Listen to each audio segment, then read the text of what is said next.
വാഹനം വാഹനം നമുക്ക് വേണം. എന്ത് നമുക്ക് വേണം? വാഹനം വേണം. എവിടേക്ക് വരാനുള്ള വാഹനം? ഗുരു ദിവ്യ നാഗ സൈരന്ദ്രി ദേവിയെ കാണുവാൻ, കേൾക്കുവാൻ, ആ തിരുമുഖം കാണുവാൻ, ആ തിരുവർത്തമാനം ശ്രവിക്കുവാൻ വരുന്നവർക്ക് വാഹനം വേണം. ഹിമാലയത്തിലുള്ളവർക്ക് ഇവിടെ എത്താൻ കാൽനട ചിലപ്പം കഴിയുന്നു വരില്ല.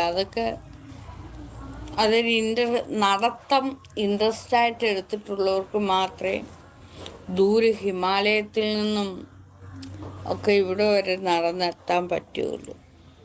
അതുപോലെ ഇന്ത്യക്ക് വെളിയിലുള്ള ദുബായ്, ആഫ്രിക്ക,